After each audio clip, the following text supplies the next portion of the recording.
Brad Freese. Here. Thomas Bradford. Here. Russ Redmond.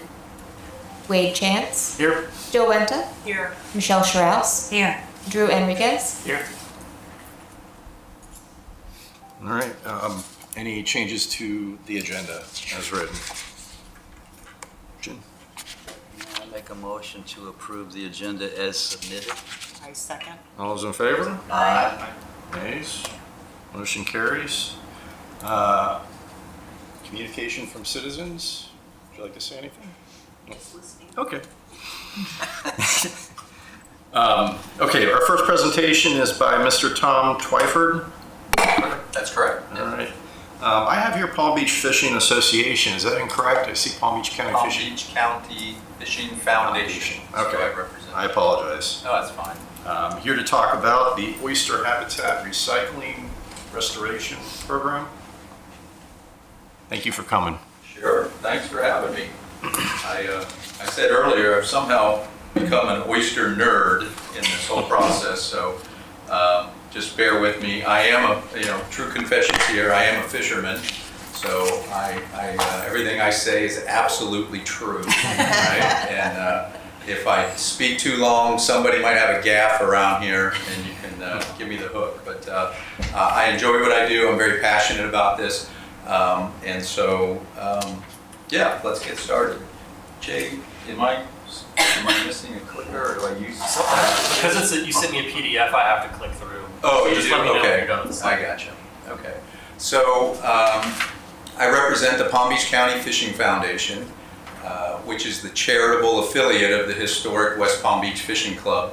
If you ever go downtown, it's that little unassuming building that sits on the corner of North Flagler Drive and 5th Street, kind of catty corner from the Palm Beach Yacht Club. It's been there since 1941. It's on the National Register of Historic Places. It's one of only 2 or 3 that I'm aware of fishing clubs on the National Historic Register in America. It's a really special place. It's always had a full-time staff. I've worked there 38 years. But the club was founded in 1934, and it has a tremendous conservation legacy. So this oyster shell recycling and restoration program is kind of a really good fit in our DNA structure for a lot of the things we've done. We've planted mangroves, we've created living shorelines, we've built all kinds of artificial reefs offshore. We're still actively involved with acoustic telemetry. That's the tagging of different species of marine fish for research purposes. And we collaborate with the Tequesta lab right up the street here with the folks at the Fish and Wildlife Research Institute. So we've been working with them for decades. In fact, in 1970, the state of Florida established its very first marine lab. The one that's up there was inside the West Palm Beach Fishing Club. And the early research was centered around Atlantic sailfish, but we're still very actively involved with them. All right, Jay, thanks. So I'm here to talk about this oyster shell recycling and restoration program that we started here in Palm Beach County. And it's a real simple mission. We're just collecting shells from local restaurant partners. Those are shells that are being thrown away right now. They end up in the landfill. And we recycle them by taking them to a curing station. So you're not allowed to use the shell for environmental restoration until it's been cured in the natural elements, the sun, the heat, the rain, the flies, the roaches, the raccoons have to take whatever remnants are still left on the shell. And you don't want to be introducing any foreign pathogens, viruses, bacteria, because a lot of the oysters come from other places, right? Prince Edward Island, the Chesapeake Bay, the Pacific Northwest, and so we don't want to introduce foreign pathogens to our local water. So we let the shells cure out in the elements for 6 months, and then we use those recycled shells for locally based restoration. So in our logo, you see the big circle there.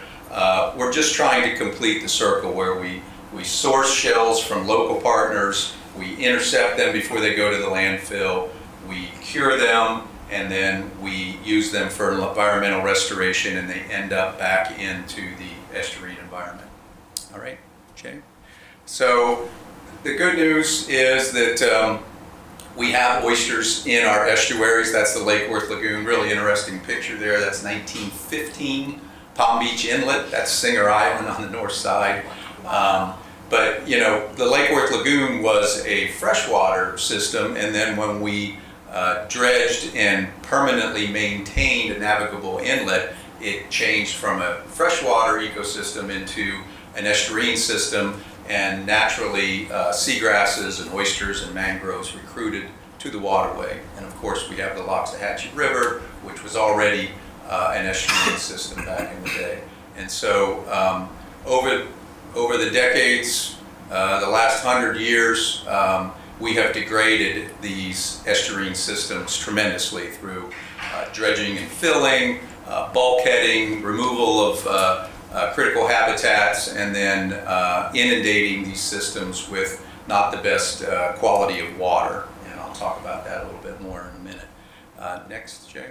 So again, more good news is that there are oysters present still in our systems.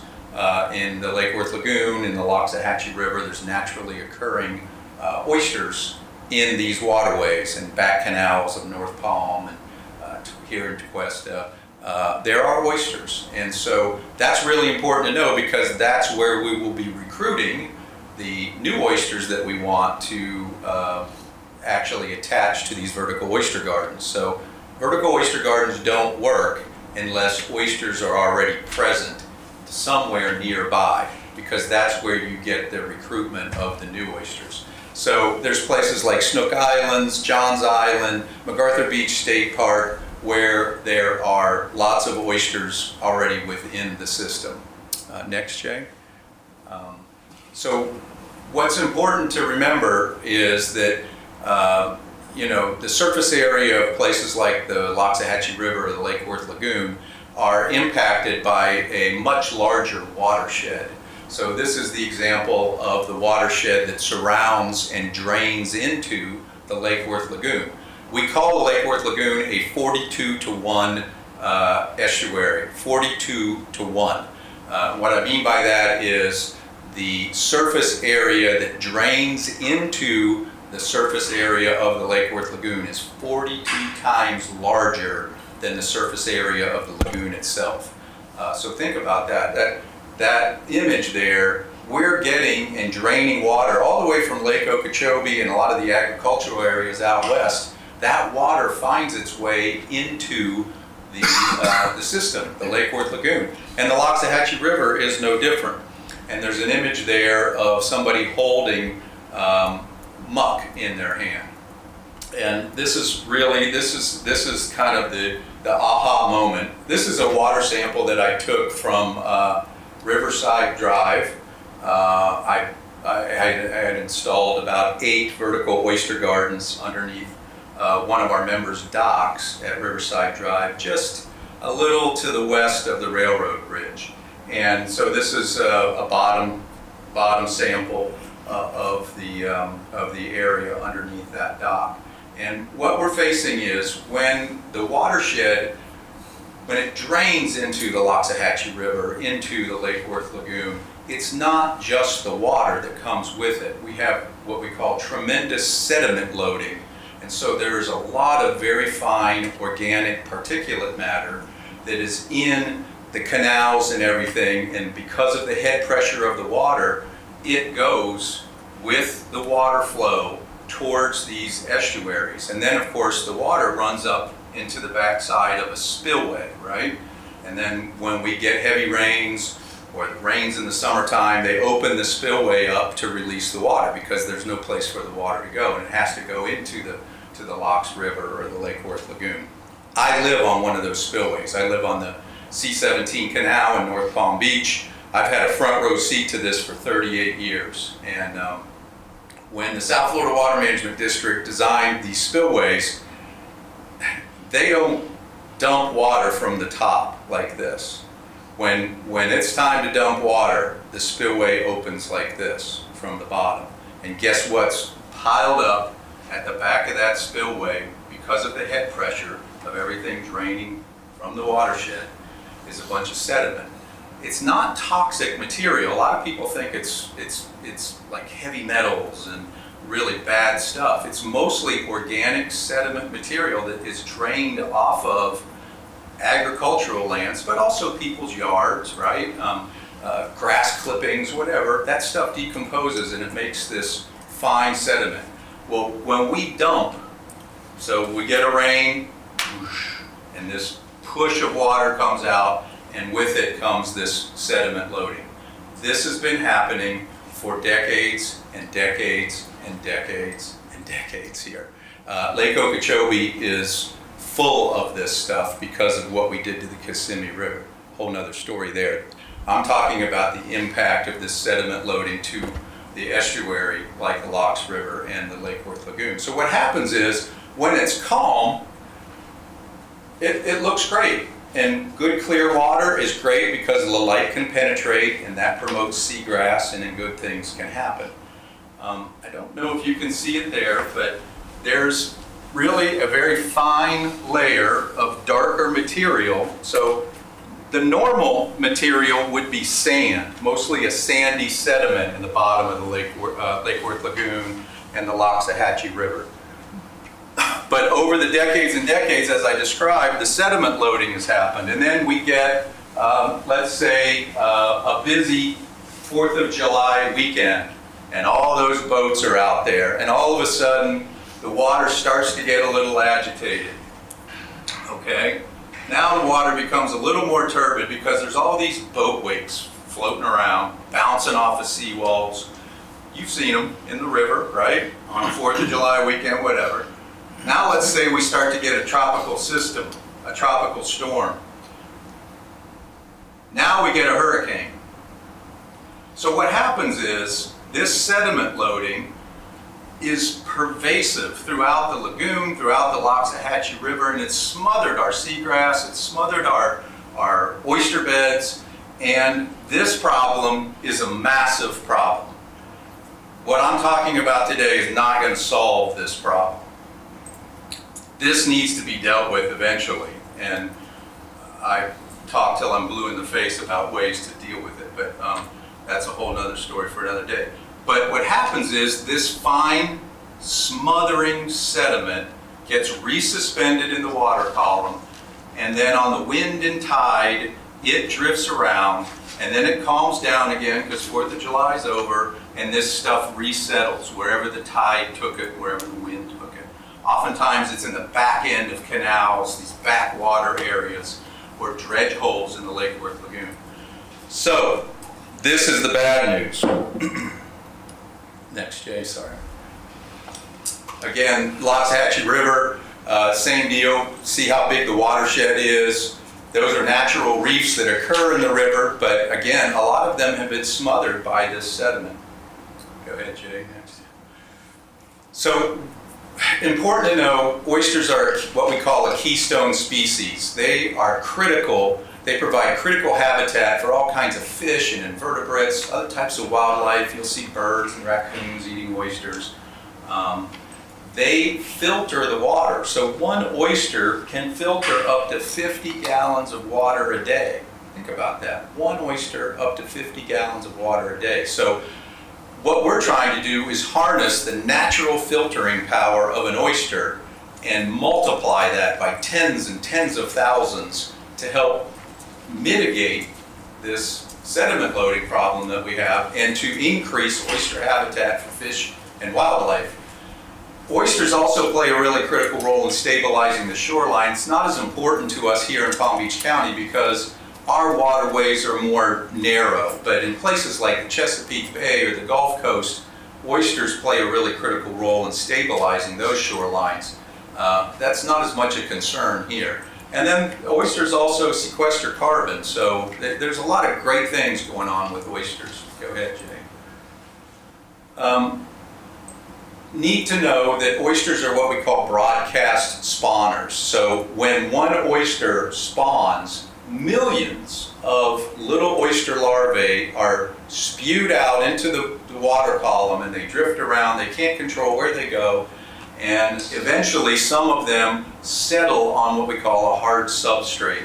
A hard substrate is anything like a rock or a concrete piling, a seawall that's concrete.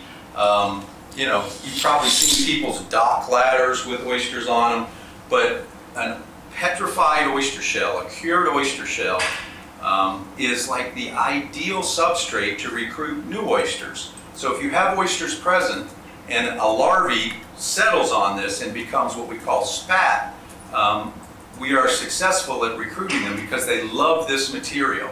And all oyster reefs are generations and generations of oysters that spawn, spew their larvae, some settle, and they become the next generation of oyster reefs. So when you go to places like Chuckaluskee or Pellicer Creek up by St. Augustine and you see these big oyster reefs, that's just generations and generations of oysters doing their thing, piling on top of each other. We've lost a lot of that opportunity here because of the sediment loading that I've mentioned.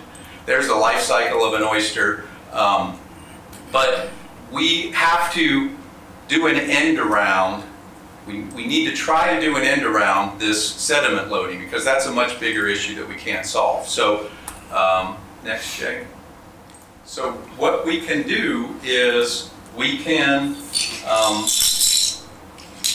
get around that by not doing benthically oriented restoration. So restoration techniques where we put shells in bags and put them on the bottom, or in places like the Chesapeake Bay or Hudson Bay, they actually bulldoze tons of shell and make new reefs out of the petrified shell.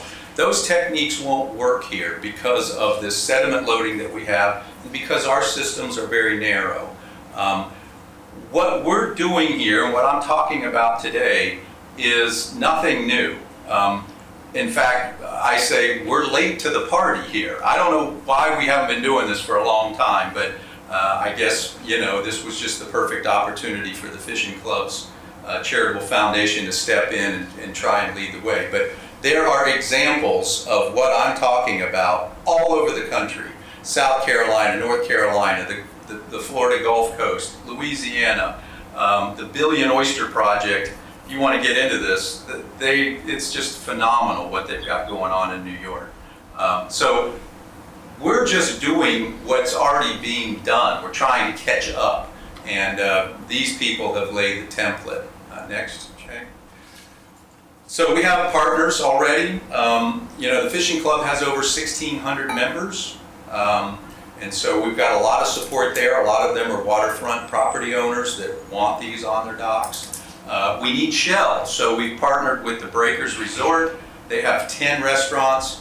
They estimate they go through a couple 100,000 oysters in a year. And so every oyster is a bivalve, so one oyster is actually 2 shells. That's a lot of shell. And our superstar partner right now is Cod and Capers because they're a wholesale distributor and they supply oysters to a lot of other restaurants. So we get our shell from Cod and Capers and the restaurants they work with and Breakers, and then we take the shell to MacArthur Beach State Park where we cure it in our curing station that we've built earlier this year. The Village of North Palm Beach is a very active partner in this, and that's kind of why I'm here today, because Rick Sartori came to one of my talks at the Village, and he thought this might be a good fit for Tequesta, so that's one of the reasons why I'm here. This is what our curing station looks like. It's like a big fancy horse stall. I say it's fancier than any horse stall out in Wellington, but I'm biased. So, but that's where we take all our shell, we collect them in those bins, and like I said, they have to sit out for about 6 months. And so we've already got one bin kind of quarantined off that we're working out of right now. We've started to fill the next bin. And our curing station will hold at least 20,000 pounds of shell. So we've already collected over a ton of shell since we got started. So I mentioned some of the restoration techniques. You know, they hang baskets underneath docks in some locales. They build those reefs out of shell in other locales. We actually participated in a restoration project in MacArthur Beach State Park about 5 years ago, dumping a lot of rock riprap to recruit new oysters. But this is the technique that we believe will work the best and get the biggest bang for our buck, and will be a great facilitator for engaging the public. So these are called vertical oyster gardens. Got the petrified shell that we punch a hole in, and we just simply string the shells on stranded stainless steel cable, and we suspend these underneath docks and boardwalks. Again, a lot of other municipalities are already doing this. If you go up to Stewart, to their boardwalk, you'll see a bunch of these things hanging underneath them, underneath their boardwalk. And so the reason this restoration technique is ideally suited for where we live is precisely because of this. Because the sediment settles on the bottom. And so by suspending the shell, you're not as likely to be impacted by this heavy sediment loading. And so the oysters actually have a chance and don't get smothered. The key to making this work is, number one, there has to be oysters present at docks. So you might be able to see the one on the inset picture. There's oysters on the seawall. So we know oysters are already present, so that's where we're going to recruit our new oysters from. And you have to suspend this, and this is the most critical part. You have to suspend these in what we call the intertidal zone. It's that happy place between high and low tide where oysters are their happiest. And so if you go to the Tequesta Bridge on a dead low tide, you might see about a 36 to 38 inch band of fouling material on the concrete pilings of the bridge, or the Flagler Bridge, or somebody's seawall, concrete seawall. It's that band where the oysters will actually thrive. It's the intertidal zone. It's kind of right in between high and low tide. And so it's critical when people hang these. So we've been reluctant to just give these to a bunch of people because we want to make sure they're doing it right. I've actually written an installation guide if you want to become an oyster gardener. So those are the two critical factors. The other critical factor is it's got to be brackish water. So if you live close to Jupiter Inlet, the salinity level is going to be way too high. If you're right next to the spillway, the salinity level might be too low.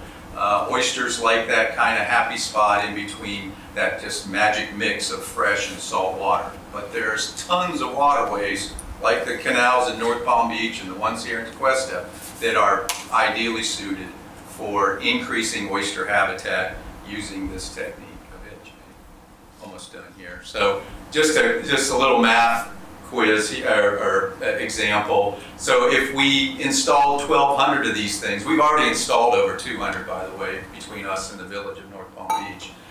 But if we get up to 1,200, that's putting 6 of these things underneath 200 docks, and we presume they recruit 14 oysters. So 1,200 times 14 is 16,800 oysters. And if each oyster only filters 30 gallons a day, not even the 50 that we know they can, that's filtering over 500,000 gallons of water each day. And these are just super conservative numbers, but I just wanted to give you an example of the incredible power of harnessing something very natural that's free to help clean and improve our water quality. Next, Jay.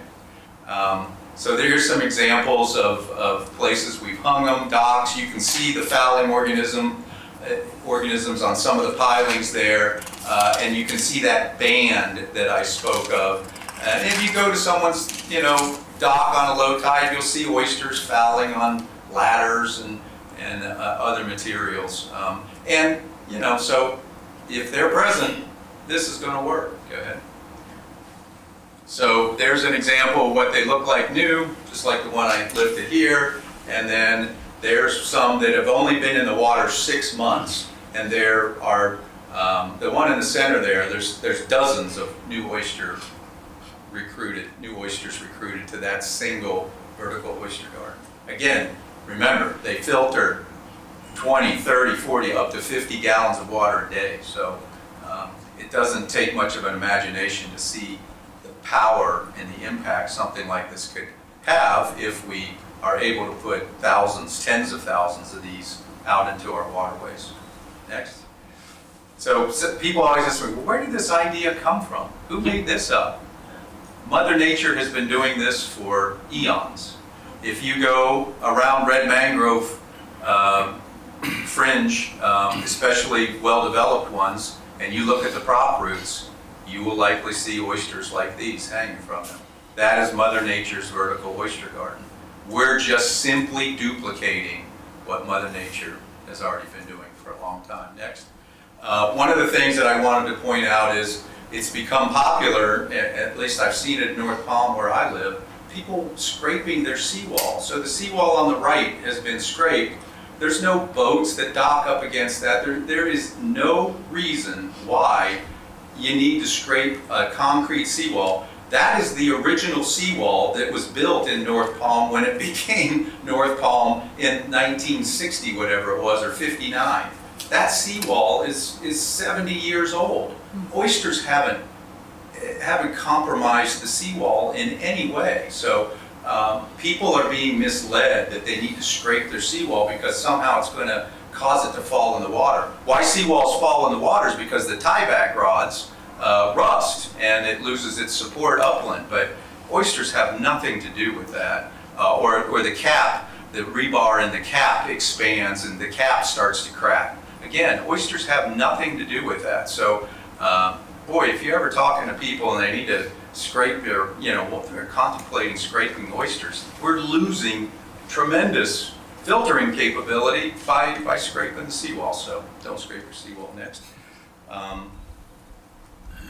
Again, I can't overemphasize the public engagement opportunity with a project like this. I was telling Jay, we had the Forest Hill High School Fishing Club kids at our club a couple weeks ago building these things. I gave a talk at Lake Worth Middle School 2 weeks ago, had kids in a science class building these things.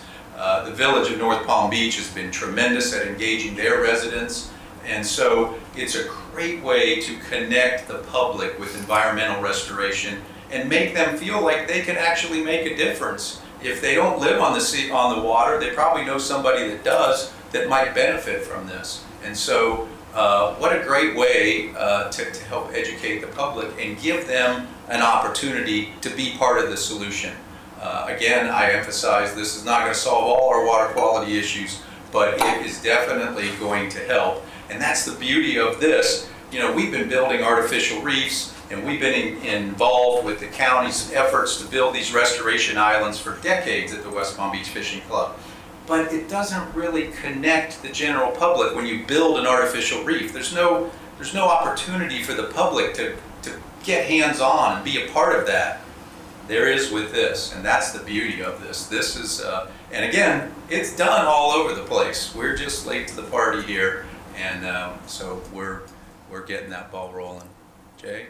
So we're cultivating all these oyster ambassadors, we call them. These are people that are helping the cause by hanging them underneath their dock, helping us build them, helping us collect them, and yes, actually eating oysters. So you can help by eating oysters. So just in conclusion here, this is just this is a win across the board. We're collecting the shells, which reduces landfill waste. It makes the restaurant look pretty darn good too. These vertical oyster gardens are a proven technique. They work. This is not like a speculation. This stuff actually works. The environmental benefits of creating more oyster habitat is just tremendous. I talked about all that spawning activity. All of those larvae, a lot of people don't understand, but the oyster larvae, most of it doesn't survive, but the larvae plays an incredibly critical role in the marine ecosystem. All kinds of little worms and invertebrates and glass minnows eat that larvae. So that larvae alone plays a really important role and a beneficial role to our ecosystem. But if we can get some of them to find purchase on a vertical oyster garden and start recruiting new oysters, we get the double whammy. Again, meaningful community outreach, and just, lots of ways for you to get involved. If you know people that want these, we have them to give out. We can show people how to install them. If you want to get more involved with a shell pickup, or there's a lot of ways to get involved. If you know groups that would like to engage in this, we give these talks, and so again, that little line there, using locally sourced shells for locally based restoration. That's what we do. You can buy these shells. You can buy a truckload of shells from South Carolina or Apalachicola. But what we're trying to do is really complete that circle in our logo. Locally sourced shells that are going to our landfill and then using them for locally based restoration. We complete the circle. So we'd love to have the village of Tequesta involved in some capacity. I'm all ears. I love this quote. I'm a big quote person, but this one from Margaret Mead kind of says it all when we talk about programs, grassroots programs like this. Never doubt that a small group of thoughtful, committed citizens can change the world. Indeed, it is the only thing that ever has. So, thanks for having me. Thank you. Thank you. Yep. Anybody have any questions? I have a question. Let's just start You down. start down there. Yeah. You have a question? Yeah, I do have one question. The piling, some of the pictures that you show about hanging them under docks, and then you can see in the background picture the pilings, they collect around the pilings in many cases. Is there a garden attachment that can connect to each one of those pilings? Is that a worthwhile thing to do? Yeah, not really. I mean, it needs to suspend vertically, so it would lay up against the piling if you did Right. it that way. It's better to spread them out a little bit, because if you look at some of those mangrove prop roots, it starts to go like this. Right. So, we usually space them a couple 2-3 feet apart. Okay. Based on our hope that they will expand. Yeah. Again, these won't work everywhere, and so I've put them in.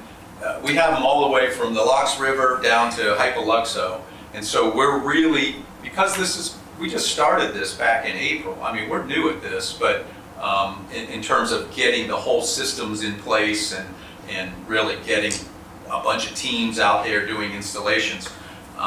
So we've intentionally spread them out. We got Singer Island, North Palm, Hypoluxo, Lake Worth. I'm putting some in Palm Beach, Everglades Island in the next week or two.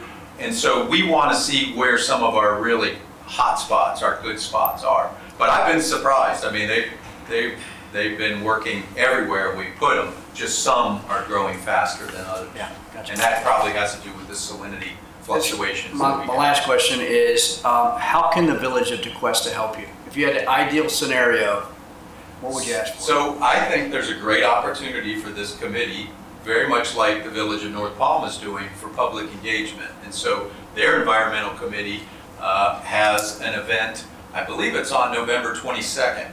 So some of you might want to just go check it out to see what the Village of North Palm is doing.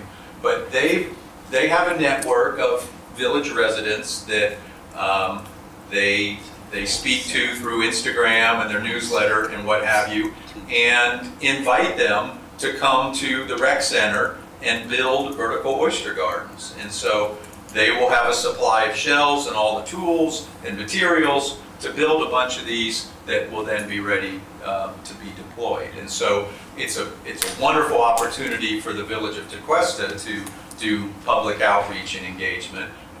Beyond that, the village has a bunch of waterfront property owners that may want to have some of these. And so reaching out to them and saying, hey, this is what's going on in our community, and this represents a way to help improve water clarity and quality off of your dock. Are you interested? And then you just let us know and we'll put you on the list. That list is filling up fast, but we'll try to get some people out there to install them, or we'll show them how to install them so that they can do it on their own. So that's two ways that the Village of Tequesta could be actively involved. So we're collecting the shell. We're happy to give the shell to whoever wants it for environmental restoration. I had a call at the fishing club a couple months ago from somebody from the town of Jupiter who represents the town of Jupiter. He's an engineer, and they're going to be doing some restoration at Sawfish Bay. And part of their restoration is they have an oyster component, oyster habitat component. He was asking me if they could have access to some of our shell. And absolutely, that's what we're collecting them for. Thank you. That was one of them. The other one, installation. So somebody actually comes out and... Right now, we're doing that, yes, but Should you have that's the bottleneck. We need to train more teams. This is all just grassroots right now. Okay. And so I need to, I've been doing a lot of it myself, but the village of North Palm Beach has some people that have been doing it from the village as That well. would be And I've got an installation guide that I've written up to show people how to do it. That's what I'm thinking, like within the village, if we did something like this, to have somebody in the village that knows how to Right. train somebody. Right. The one thing I didn't mention that you need to be aware of is vertical oyster gardens don't require a permit, an environmental permit. So if you're going to take oyster shell and you're going to use this shell for restoration techniques where it goes on the bottom, now you need a permit. You got to go through the Corps of Engineers, South Florida Water Management District, whoever owns that bottom, could be unincorporated Palm Beach County, whoever. But because you're suspending them from a privately owned dock or a public boardwalk, they're not on the bottom, and you don't need an environmental permit for this. That is huge.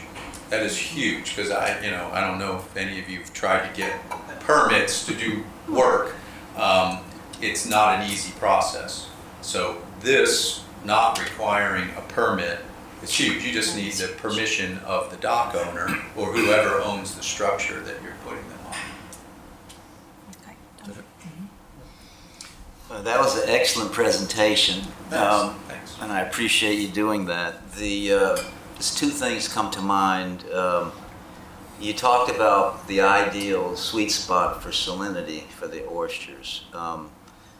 I assume someone somewhere knows what that sweet spot range would be, and I'm pretty sure the Loxahatchee River Environmental Control District measures salinity on a regular basis, so that, for example, this would be down the road, we would be able to say, okay, if you're westward of this point, don't bother.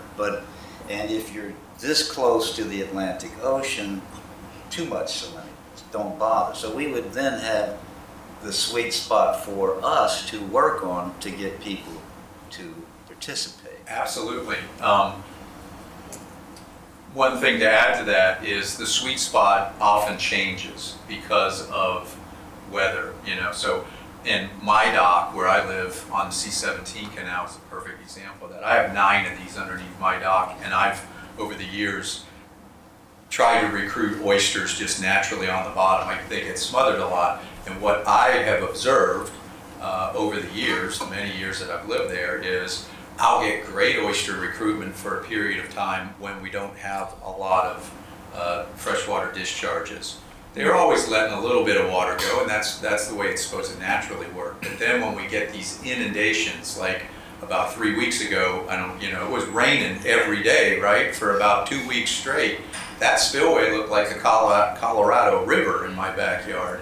And what I observe over the years is I'll get great recruitment, and then they'll kind of back off a little bit in some of them, and then they'll have like a little bit of a die-off. But they don't all die, and then they come back quick again. And so, trying to find that sweet spot, it's kind of a moving target sometimes. Yeah. But the important thing is that they're still alive. It's, there's still that kind of foundation that's still there, at least underneath my dock. I mean, when I go down there and have my coffee in the morning, I can hear them popping. And that's music to my ears, because I know they're doing their stuff. Yeah. Yeah. That was a great presentation. Thank you. Yeah. So before I forget it, a lot of this, I would imagine, might be on your website? Some of it is. We have, some of it on there, not highly detailed, but I mean, Jay, you're welcome to, use this or share it. It doesn't make any difference. Curious what your what do you call it, URL was? Yeah, it's westpalmbeachfishingclub.org. Okay. westpalmbeachfishingclub.org. It's kind of long, but we do a lot of other stuff. I mean, this is, we do club stuff, we do tournaments and contests and seminars and My kids last programs. question is this: what, if any, when you get any pushback from, say, a property owner, they may have been initially interested in this, and then you reach out to them. What kind of things did they say to you that they might consider to be negative about this, Yeah. if anything? And so I want to be totally clear, not everybody wants these, and that's okay. That's certainly their prerogative. Same with scraping their seawall. Some people just want to scrape their seawall. Well, there's no law against it. I just don't think they're fully aware that the important role the oysters play. Pushback, some people say, well, I like to catch snook off my dock and I don't need a couple more things for my fishing line to get hung up on,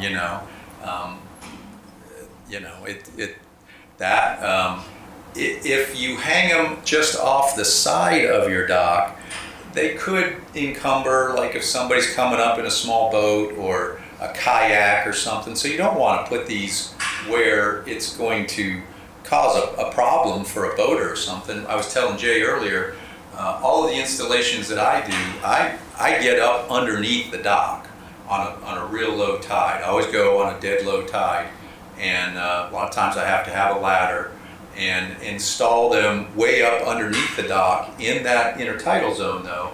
And you kind of set it and forget it. You don't even know they're there. The ones underneath my dock, I don't even know they're there. I wish I could say I caught a lot more snook off my dock than I have been lately, but I'm not concerned about that. The other thing I've heard some people say, well, I don't want you to put a hole in my dock. So we use stainless steel self-tapping screws, and we usually go in the cross members. They're usually like 2x8 pressure treated wood, and we put a little tap screw in there. And then to adjust, so you might be wondering, so we use stainless steel stranded cable so that boring organisms like worms and barnacles and stuff aren't boring into a nylon rope or polypropylene rope where we're introducing microplastics to the system. We don't want to do that. So we use lengths of stranded stainless steel cable. This part is mostly out of the water almost all the time, and then we just use clotheslines, polypropylene rope or whatever, to adjust to that, if this is the happy zone, so that we get it here. But most of this up is generally out of the water, and it's up underneath the dock, so it's not as impacted by sunlight and other elements. Ideally, what we would like to do is to be able to have these pre-strung on 8-foot lengths of stainless steel cable. And then when we get up underneath the dock, we adjust and then crimp off at the right elevation. It's a little more labor intensive and it's more time consuming. So we're sticking with this method right now, but eventually we're going to get to the other method where the longevity of it will be really great. Thank you. And even if they fall in the water, they still have oyster habitat on them. Now they might get smothered by the sediment, but thanks for having me, gang. Jill? Yep. No question, Oh, sure. just it was an amazing presentation, very educational. I Thanks. appreciate it. Yeah. Well, that's the beauty of the program, and just so think about this when we're talking to groups of kids, right? I mean, there's just a tremendous benefit to educate kids on the importance of environmental restoration and the really important ecological role in a silly oyster place Right, in the environment. thank you. Yep. True. You have any questions? Yeah. Have you ever put any sort of public newsletter or anything out there explaining how negatively impactful it is to scrape the seawalls? I haven't. I got the village. Well, I wrote a piece for the village of North Palm Beach that they put in their newsletter, and then they followed it up with another piece because we've had. I guess maybe they were hard up for work in the summertime because all the boats were gone. So the companies that do this are the same companies that scrape boat bottoms. And so when all the boats are gone, I guess they're looking for more work, and so they've kind of figured out that maybe this is an opportunity. And I've talked to people who've scraped their seawalls, and they think they're doing a good thing because they get the sales pitch from the guy that's going to be It doing seems the like work. it's just lack of education. Yeah. That's all. Yeah, Comes yeah, from that. exactly. I'm happy to share the piece I wrote for the village. I can send that to Jay, and if you guys have a newsletter or you want to edit it however you want. Yeah, a good friend of mine is Charlie Eisminger. I don't know if any of you know Charlie Mr. Eisminger. Dock Man. Yeah, so Charlie and I have been friends for a very long time. He's put in and permitted countless docks, and I reached out to Charlie when this became an issue and said, Charlie, are oysters compromising the integrity of concrete seawalls? And he used a word that I won't repeat right now, but no, the answer was no. And in fact, he found a paper that indicated that maybe they make them more resilient. So there are seawalls made out of vinyl and aluminum, and those might be I don't know for sure, but those might be negatively impacted by oysters. But oysters don't really like that material. They like concrete. They like that solid substrate. But yeah, you can if you need a source to kind of back me up, Charlie's your guy. Yeah. And then, do you have any vendors for any restaurants in Tequesta that you collect from? So I've had restaurants reach out to us that want to participate, and we're just not at that point now. We haven't scaled up enough. 1000 North, I forget the gal's name. She came to one of my presentations at the Loggerhead Marine Life Center a couple months ago, and they want to participate. I'm sure the Lucky Shuck, gosh, what a great fit that is. Logistically, you have to understand, we got to get the shell from these places to McArthur Beach State Park. Yeah. So the further our radius, the reason I'm working for the Breakers is because I work at the West Palm Beach Fishing Club, and I'm 2 minutes away from where they're stockpiling their shell. It takes a commitment on the part of the restaurant. So it sounds simple. It's not as simple because restaurants are in the business of making money, and they have oftentimes limited space, and so getting their wait staff and their kitchen staff to segregate the shell and then keep it in a walk-in fridge or freezer for a period of time before somebody comes by and picks it up takes a big commitment on their part. And so we do weekly pickups right now at the Breakers and Cod and Capers. And so we're just not in a position to expand up here, but we want to. And I'm pretty sure we eventually will. We just haven't. This is all pretty new. We started this in April. Yeah. And then how does your like supply of shells compare to how much you're hanging?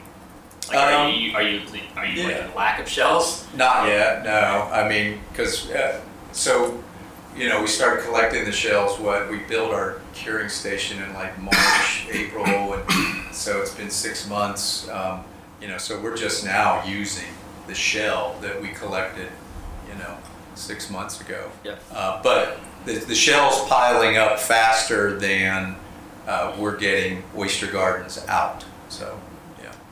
I have a quick question to come back to. Tom, who maintains at the MacArthur State Park? Is it the state park that is rotating you're those looking shells? at them. So volunteer, so it's a collaboration between the state park and... So I've raised private dollars to do all this. It doesn't require a lot of money, but we built that beautiful curing station out of our own back pocket through our foundation, and we maintain it, and we're the ones going over there, dumping the shell. I was there yesterday. I deposited about 85 pounds of shell yesterday from the breakers.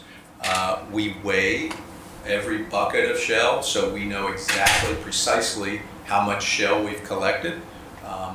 And by the way, we weigh every vertical oyster garden, and we tag it with a number so that we can go back to that dock and reweigh it and see if it did expand and do the deduction to see, we've grown, X amount. So we have a monitoring component that we've built into this. But this is all privately funded. I actually don't want public dollars for this. This is truly a grassroots initiative, and we want to keep it that way. And we've been blessed at the fishing club to have some family foundations that are really supportive of a lot of the things that we've been doing through the years, whether it's reefs or tagging fish or whatever, taking kids fishing. And so they share our vision on this, and we're good to go. We just need to keep scaling up. I have one question. Go ahead. Because a lot of my questions were already answered, but do you have like a single page fact sheet? I put some over here. Perfect. That describes, it's in a nutshell, describes pretty much what I just spent way too much time talking about. I think Jay's probably ready to give me that gaff hook, but yeah, there's a one pager there, front and back, that kind of outlines it, that you can share with people.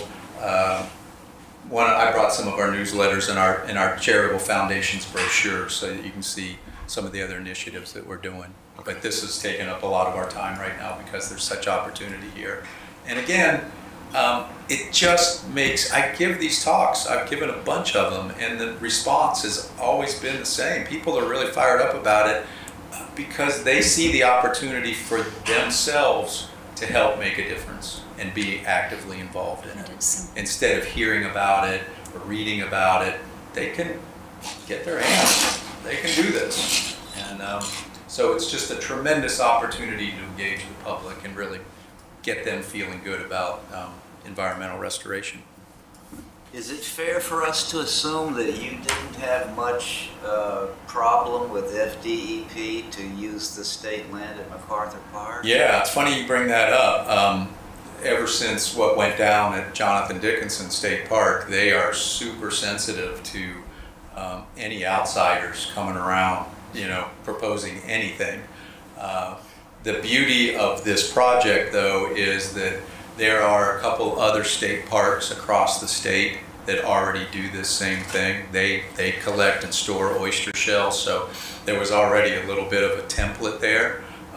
But the hierarchy of just getting approval to build our 20-foot by 30-foot curing station was, there were a lot of layers to that. And but Andy Flanner, who's the park director there, 100% on board. The park staff has been nothing but very supportive, and they are already doing oyster restoration work.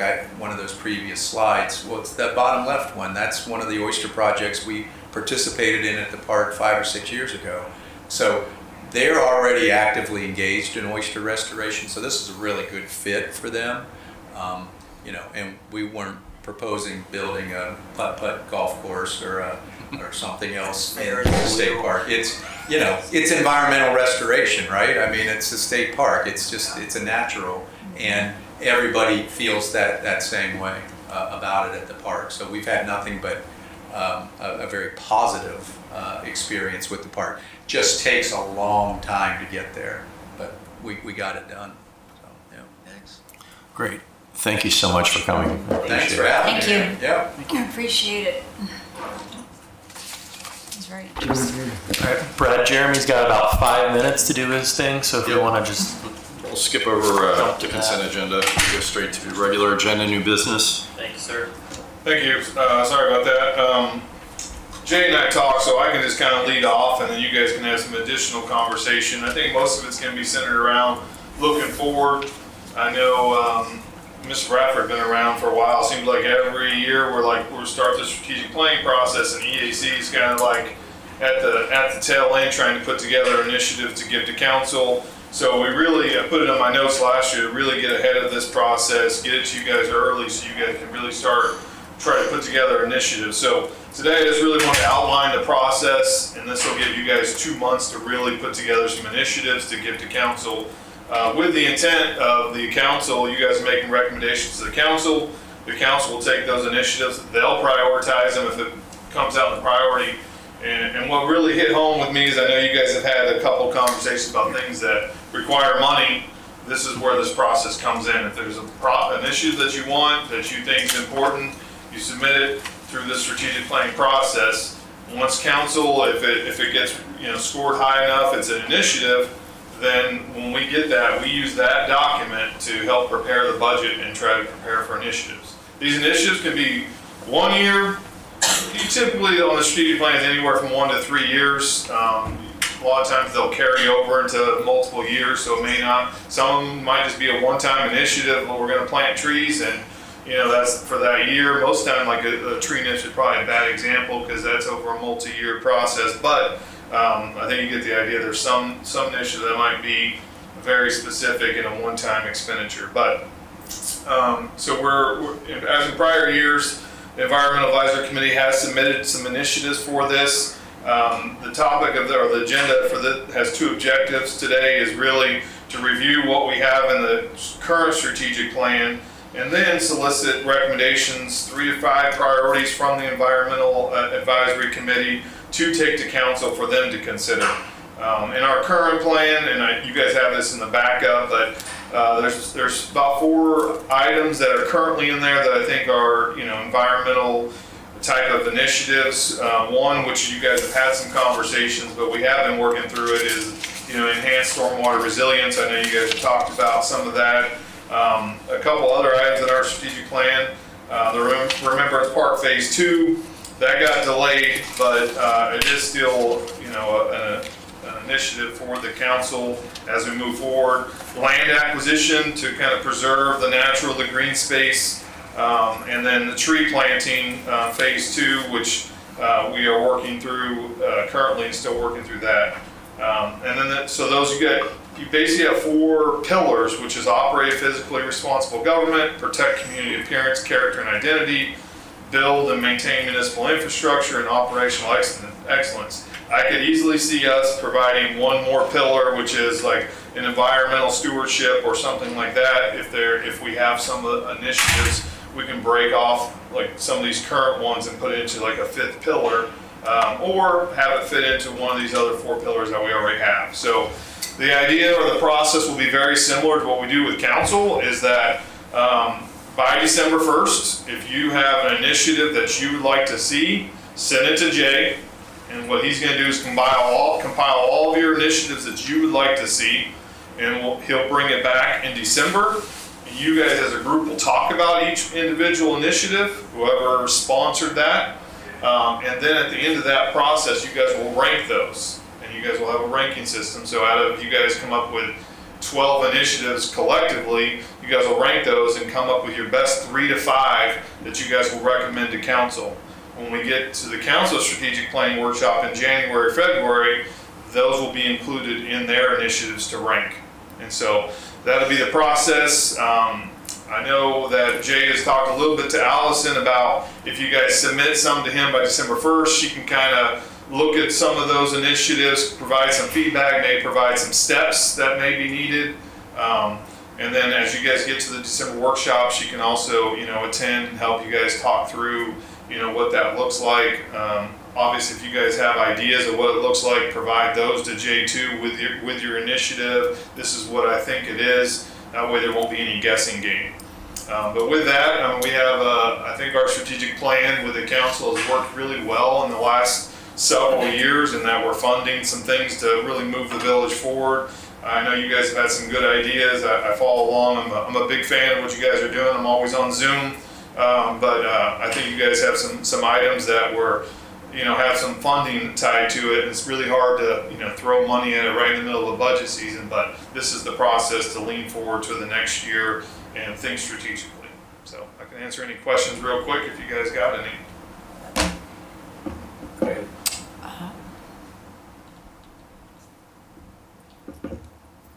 I do have a question about strategically. I do not watch every council meeting, so maybe this is covered, and I probably should, and you can tell me that if that's the case.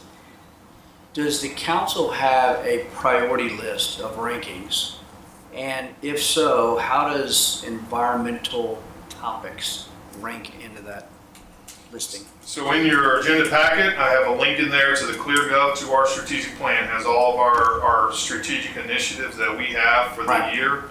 And typically those are tied to budget items that we have. So when we do that strategic plan, create the priority list, I know what the council's priority is. And one of them might be $1 million. We may not get there. Like Remembrance Park, that might be a 2 or 3 year buy the apple, but I know it's a priority for them. So they rank those, and they're prioritizing that strategic plan. It'll say like P1, P2, P3. Those are priority for the council. Okay. So they should be in there. I've seen the list, but it is ranked, you said? Yep, it's ranked. And then they're ranked by category, by each one of those pillars, but they're also ranked overall. It'd be like P1 through I think P12 or something like that. And if they don't have like one of those, it might just be they have a priority list, and then they have some that that were just on the list that weren't necessarily a priority, but they may not have a cost associated with, so it wasn't no problem for the staff to continue to work through that.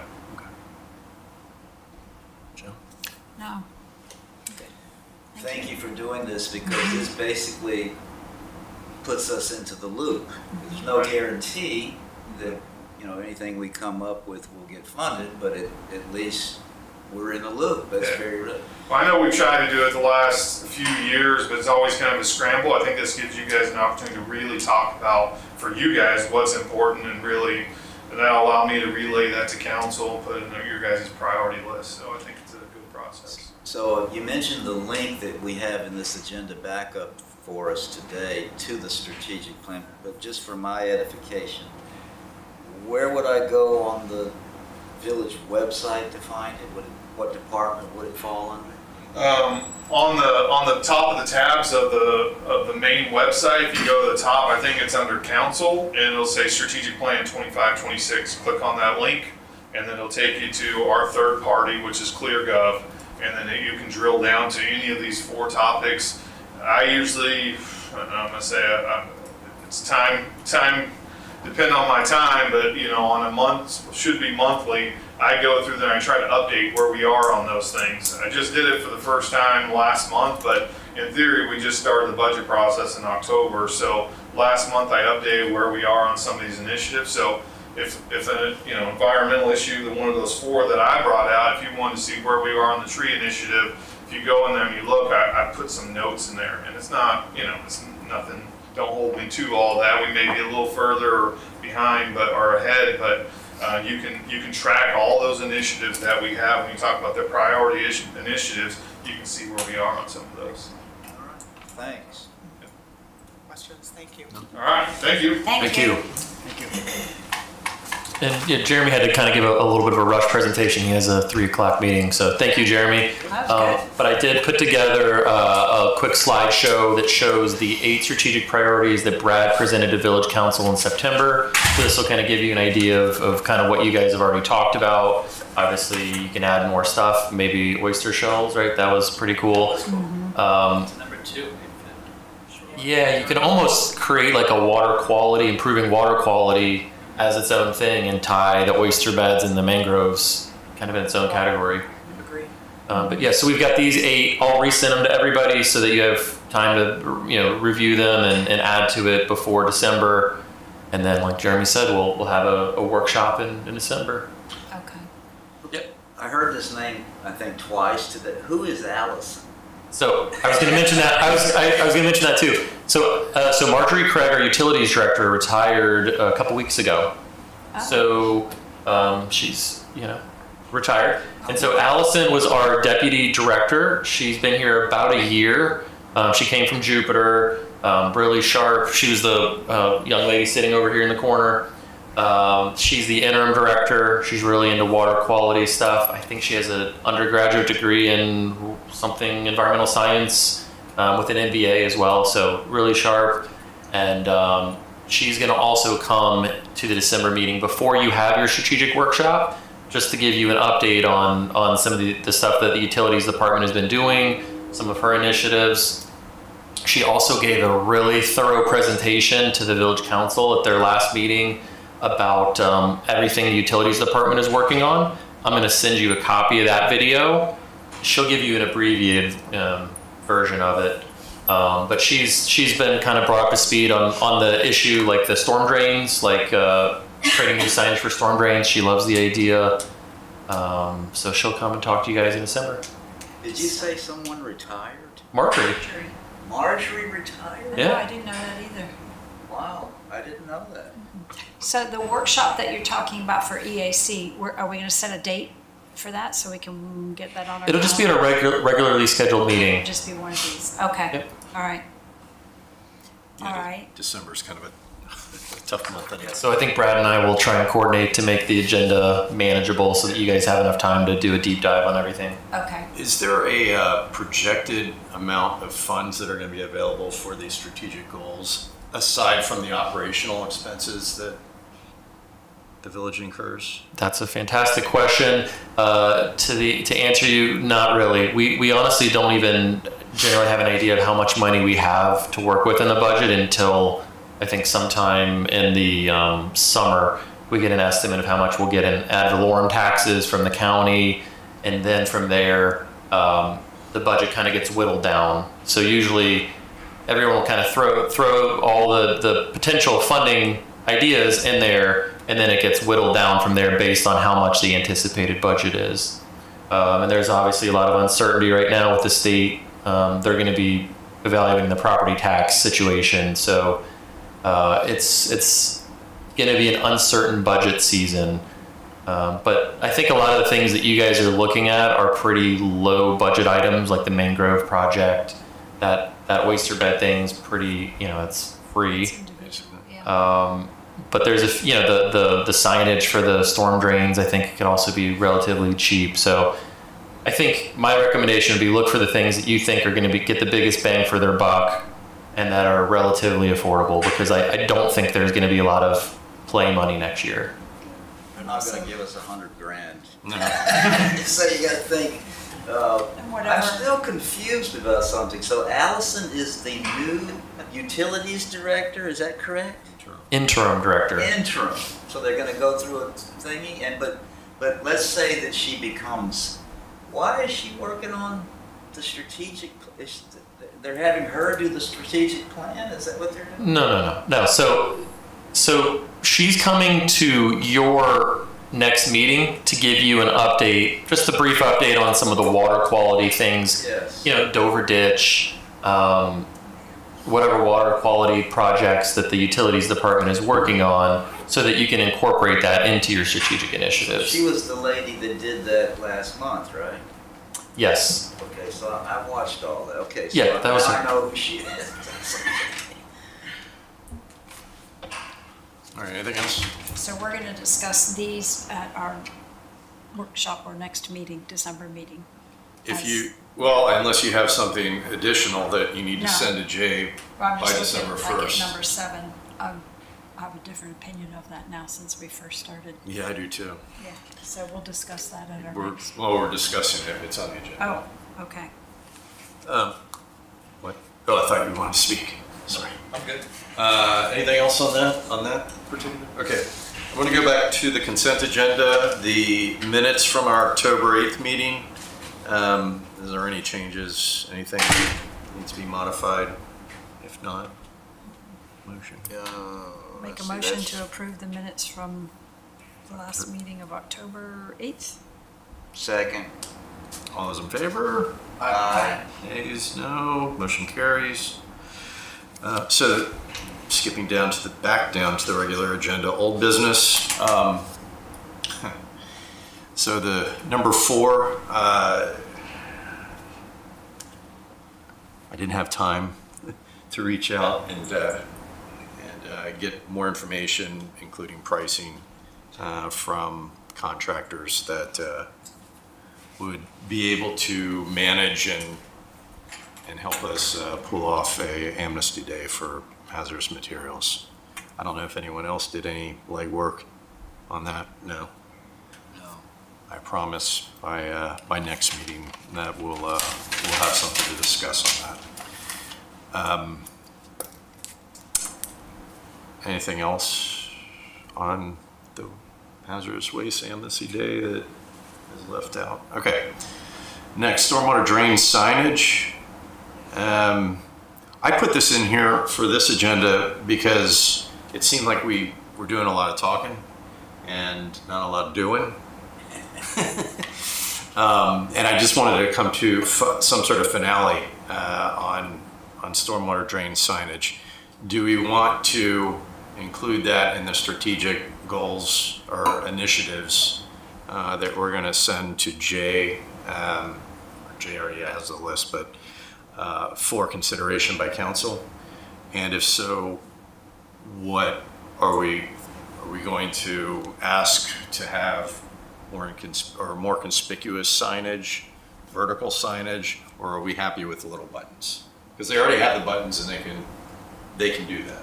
I think that's more economical, is to do what they've already, Do we have a picture of that button? tight budget. Everybody know what that button? Yeah, I would Are think there that, pictures anywhere? like, for example, The button? Yeah, Looks like a plate, right? I know, but I was You can't like, see it until you're up you to can't. That's what I was just gonna say. They're not that visible. that's right. I don't like painting a big obstructive sign everywhere in the neighborhood. You said That's- yeah, right there. That's defaced, but that's the size of it. Yeah. So if it's not defaced, is it obvious? You can, it says, no dumping, drains to waterway, I believe. Yeah. And it has the Tequesta seal on it. Like personally, I think aesthetically that looks better in neighborhoods than painting. I'm looking at all the examples yeah. instead of painting these throughout neighborhoods. That one's not as offensive. Maybe in areas that are more commercial or industrial located, something more obvious, because those would be the ones that I would think get the most, if you're near a Dumping. business that wants to dump something. Yeah. It's not going to prevent them, but it's a good warning. I think we should stick with the buttons. In my neighborhood, for example, all of the catch basins, they're pretty much so faded you can't really read what the button says. So they that- need to Just replace those. Just replace them, yeah. Yeah, and And it I does say, think this is a good thing for our strategic plan items because it's a low cost, relatively very low cost and item. it's an existing, And I did look, I think it came from Brad, all these photographs about the, I don't think people would be happy about having a sign, you know, it's just. not in the neighborhoods, I But don't think so. if we needed to do more, I mean, this kind of goes against what Michelle was saying, but the things that seemed the least obnoxious to me was a stencil thing sprayed on the asphalt as opposed to a sign. But I think the main thing is use the buttons and keep them updated because they're going to fade and you can't read it. And maybe a button, this may be over the top, but maybe a button that says the exact same thing, but only it's in Spanish, so that a worker that's working for Timbuktu Landscape Company, he can understand what it means, and that we're asking him, don't put that in this inlet. But I think it's the buttons. We need to focus on the buttons. Aesthetically, in a neighborhood, that looks nice. Yeah. And the concern for me is more towards commercial and industrial areas that dump things in there that shouldn't go in there. So maybe something a little more obvious there where it's not such an aesthetic value to it, that it would be something more prominent, whether it's painted or a sign. Just my opinion. Agreed. So the finale then is stick with the buttons. Residential. Keep them updated, make sure they're current, visible on all of them. Okay, perfect. And last on the old business list here, single stream versus dual stream recycling, history and data. So I was prompted by Mr. Bradford, or I should say AI Bradford, because it sort of piqued my curiosity. And so I did the deep dive, and it's probably spent too much time on that, not enough calling about our Amnesty Day, but trying to understand and get my thoughts together on single stream and dual stream, because initially I was very adamant. I mean, if you can collect more recyclable material, better. Why the heck wouldn't you? But reading into it more, this contamination thing is an issue. It's a big issue. Not so much prior to, I should read this. Did you guys I read did it? read all that. It was, Did you read that's my- why I changed I it. didn't read it because you don't. You mean the agenda backup sort of? So Yeah, Yeah, I read it. oh, you did? Okay. Well, I won't read it then. But it basically all changed in 2018. So China was a major importer of lots of our garbage, including recyclables. And in 2018, they essentially stopped doing that.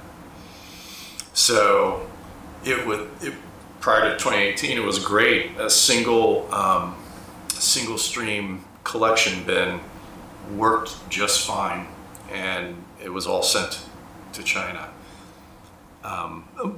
There were some other countries as well, but those countries, mostly in Asia, also are following suit with what China did. So now you're back to, I guess, companies looking for cleaner recyclables, Right. because China's out of that game. So that led me to believe, okay, well then, and I think Wade, you had mentioned this in our last meeting. Well, how much more contamination is occurring single stream versus dual stream? It's an important question to answer. And there was a lot of information out there. I summarized, this information came from a very, very long journal article, scientific journal article. I forget what journal, but reputable, a lot of data, a lot of statistics, but it had a salient point about the contamination level for dual stream and single stream. So with all that being said, it changed my mind, really. Me too. Me Yeah. too. So, Right. and I'm not trying to sell, this is No. all just, it's true. Yeah. This is, Well, it was more education. yeah. More knowledge than what we originally had, and that's the whole beauty of this process. So thank you for getting all that information put out for us. And the bottom line is with recycles, yes, it's a beautiful thing to do, but if nobody's buying it, then there's no purpose. And if they're not buying it because it's contaminated, and Palm Beach County has one of the highest, cleanest recyclable materials, then it doesn't make sense because the contamination is higher with the single stream. But my only question is not for us, but in the state of Florida, why are there so many counties that are engaged in the single stream? Knowing that, are they not selling? Well, no, if they're not selling, they have no purpose to, Well, it's not that they're not selling, they're just selling a lot less, and so it's going in their a landfill. major Prices. portion of it is Yeah. going to be So rejected. they're taking that option of lower, less clean product and putting it in their landfill versus having clean and being able to sell more. Yeah, I think a lot of those single stream counties that still do single stream, I think they're just holdovers from, maybe a few years back where it was profitable. Before the contamination became an issue. That makes sense. All right, so I now, that's an assumption on my Right. part, but and then the downfall of that would be move up to today where it is a consideration because a buyer's not going to want the contaminated product. They're gonna go to the virgin sources of product. So. Well, that's- the dual stream does create inherently a cleaner Right, recyclable material. Right. There's still contamination right. that does occur, But it's lower. and but it's at lower than just acceptable throwing it levels. all into one bucket Yeah, and everything's mixing up in that. The way I've materialized or interpreted all of this information that we've learned since we originally brought this up was that I think the assumption was if we collected more from our community, we could yield more recyclables. and that's And the answer is if we change the distribution from single or dual stream to single stream, we think, okay, we're going to collect more. That's a good thing and we're going to yield more. But the answer is no, you don't yield more. Right? Ends up Because in there's the a lot of landfill. waste that occurs through contamination. So Right. the system we have now is actually yielding more recyclable goods Right. than it, because people are buying it, right? Because it's a quality material, than a single stream would. So I think we until just such- confirmed. Yeah, until better. such time that technology changes. Yeah. Well, that's the This is thing. the There better actually system. is technology. Is a company called Pure Cycle Technologies, Pure Cycle Technologies in Ohio that is doing this. But I think it's not at the scale yet, and I actually don't think it's necessarily the contamination as much as it is the efficiency of separating it, right? Because it's very difficult to take it and separate that type of material at a future site. So if you were able to convince, say Waste Pro or Covanta, one of these energy providers, that you're going to get 20% increase in your participation rate, which if you invest in separate in sorting, then that'll more than offset the additional cost of investing in technology. I think it's just down the road. I just think it's too early. Because these technologies that do sort and separate are just not yet, they don't have enough market share to actually effectively do it, but it's growing. Is it a robotic optical process? This Pure Cycle Technologies company, I don't actually don't know the proprietary system, but they do separate, all recyclables. And it's growing, it's pretty big, and they're doing things where in Ohio they have one of the NFL stadiums, one of the benches all made out of recycled material that they collected there. So it's growing. It's just not to the point where it's good enough yet. I think Waste Management just doesn't want to do it as more so than it's completely contaminating and burning. I think it's just a matter of it's easier for them to collect it that way and sell it as opposed to having to sort it. So My understanding too, though, it's not just the sorting technology, because if you're dumping everything in the same truck, you got glass breaking onto cardboard, and that stuff sticks to the products. And how do you separate glass shards that are in a piece of cardboard? Dust. I think that's some of the stuff that was being explained too. So Totally. Yeah. There's definitely some of that. I agree. Yeah. It's just, I don't know if it's because if they're not willing to invest or adopt technologies yet, or if it's just Yeah. more efficient.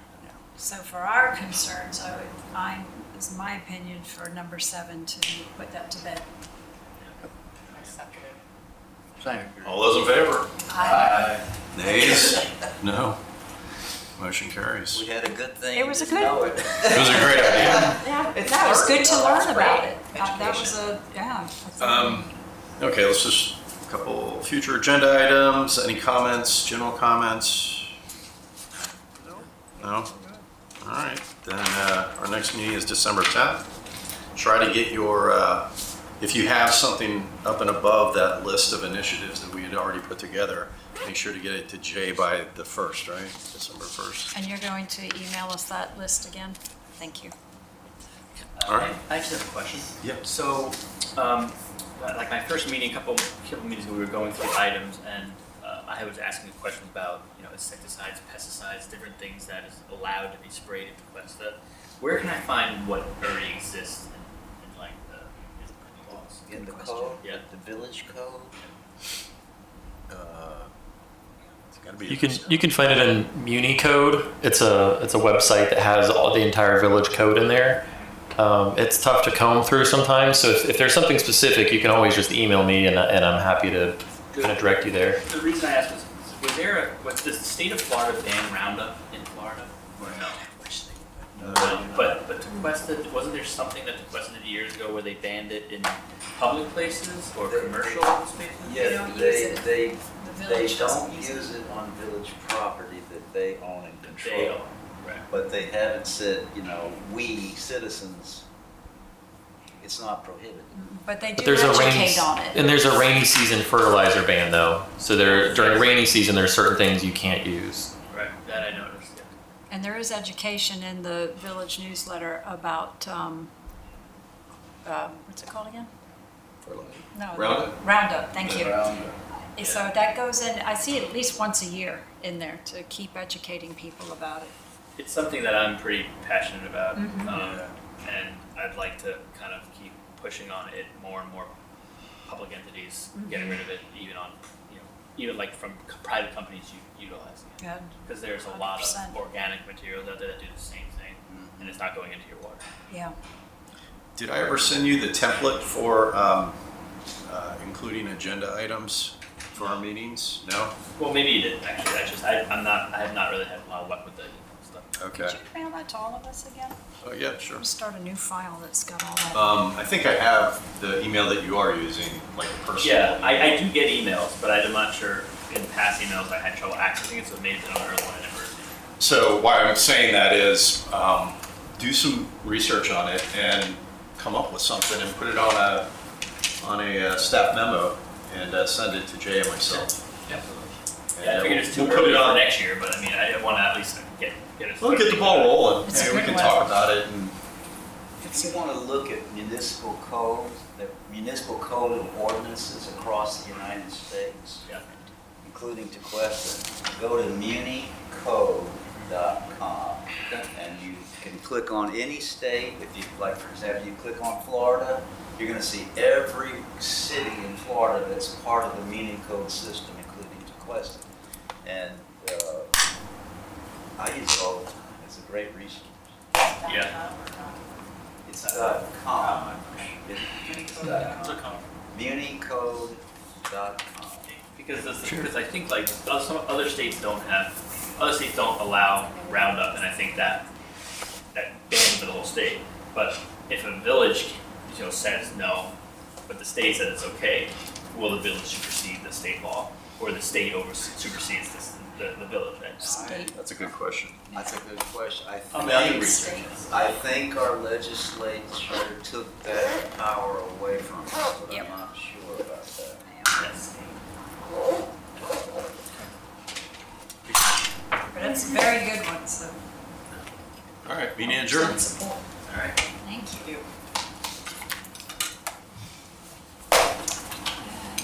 Allison, say hi. Oh, this is Allison. Okay. There's a mystery lady over here. Thank you.